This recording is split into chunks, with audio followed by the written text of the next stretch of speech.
Le seigneur habite la tour centrale, le donjon, qui est le dernier refuge en cas d'attaque.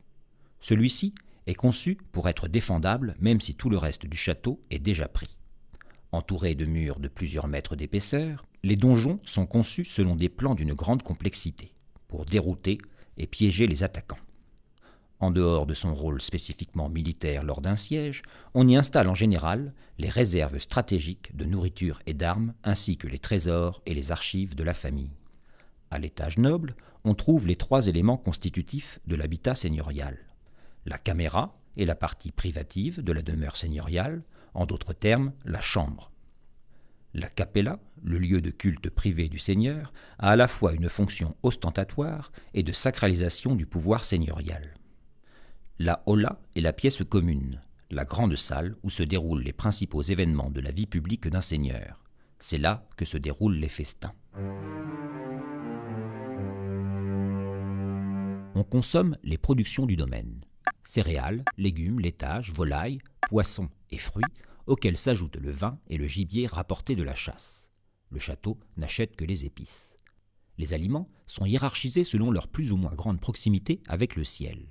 Tout en haut de cette échelle de valeur figurent les oiseaux, qui se meuvent dans l'air, le plus élevé des 4 éléments. Tout en bas, on trouve les plantes qui viennent de la terre. Encore faut-il bien distinguer entre les feuilles poussant sur une tige, telles choux ou pois, et celles qui partent de la racine, épinards, salades. Les racines elles-mêmes, comme les carottes et les raves, viennent seulement ensuite car elles poussent sous la terre. Cette hiérarchie se vérifie dans les comptes alimentaires et est justifiée par les médecins.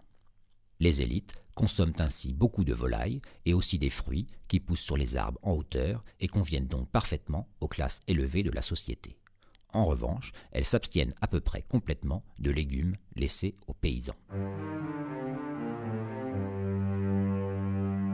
Dans la société médiévale, l'aspect vestimentaire traduit l'ordre social et ses hiérarchies.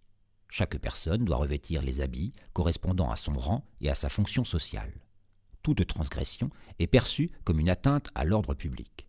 Dans un souci de stabilité sociale, des ordonnances royales normalisent même certains aspects du vêtement.